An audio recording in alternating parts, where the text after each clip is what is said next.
Welcome to Dark Knight Films Reviews and another Hammer Productions night. Tonight, I'll be reviewing Children of the Damned, released in 1964. Directed by Anton M. from a script by John Briley, starring Ian Hendrey, Alan Badel, Barbara Ferris, Alfred Burke, Sheila Allen, Ralph Michael, Patrick Wymark, and Martin Miller. Now, this is the sequel to Village of the Damned from 1960, which I've already reviewed on the channel. So if you wanted to check that video out, check it out in the description above. Okay, so this one gets a lot of what the original film had, pretty much the same, but it also does a few things, I think, better. Now, the kids, for the most part, their abilities, the way their eyes glow, the way they mind control people, all of that stuff is not changed much from the Village of the Damned. But the children, as far as characters, are much better represented, I think, in this film because they are very diverse. They don't have the whole all having blonde hair and everything and just giving them that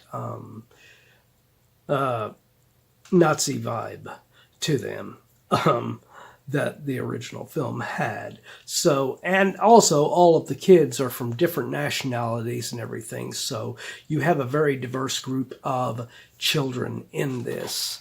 And they're portrayed more sympathetic and misunderstood than instead of being full-on evil, which I think works a lot better for the characters just because you don't get that just one-note character like in the original film where they were just full-on evil children that are just trying to take over the world. These children have a reason for what they're doing, and it may be taken by the military in the wrong way and be considered a threat to them, but they are not fully evil characters. And as far as other actors other than the children, Ian Hendrey is really great in this as this Colonel character, and I've always liked Ian Hendrey as an actor. He is just a very, very strong supporting actor. He didn't get many opportunities like this one where he gets to play the lead in it. So he fully capitalizes on that and plays this role very, very well. Another character in this that I really liked was Barbara Ferris's character. The way the children use her in this, she spends a lot of time in this film basically mind-controlled by the children because they basically talk through her to the military and everything.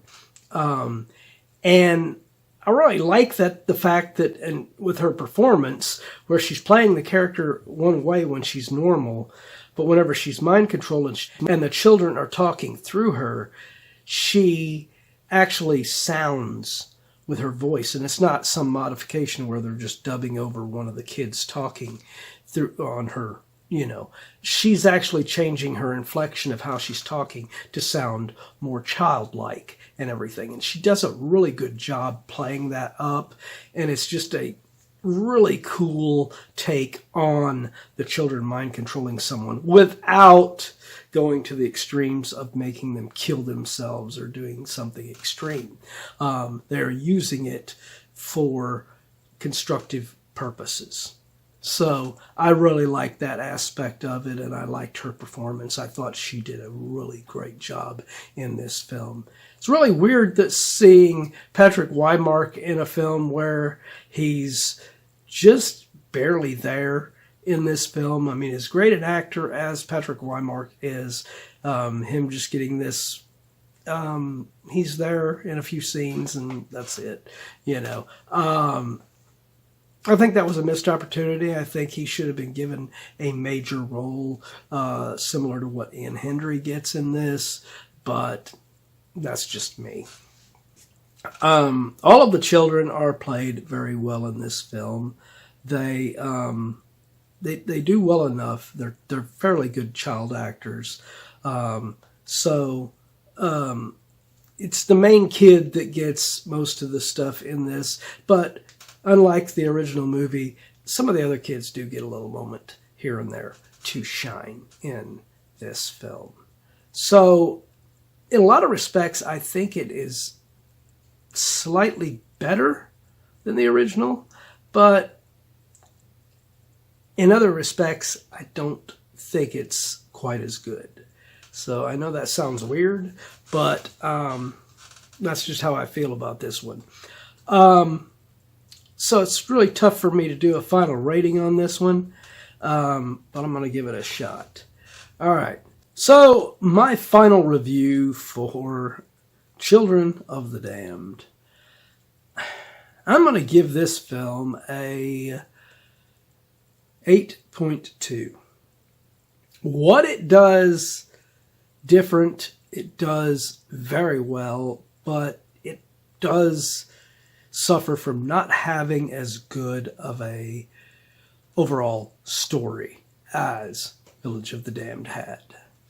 But what do you guys think of Children of the Damned? Do you agree with my review? Do you disagree? Let me know in those comments down below. And as usual, if you enjoyed this video, do not forget to like, share, and subscribe. And don't forget to click that bell icon so you can be notified about future videos just like this one. And while you're by the subscribe button, click that join button and become a Dark Knight fan. As a Dark Knight Fan Plus member, you have access to an area on the channel where you can request a movie, TV series, or ranking video of your choosing. And when that video goes live, it will go up for all Plus members to view prior to it becoming available for all other subscribers. So if you want to get interactive and make it so that we can get some more reviews on this other than what I normally do, become a member.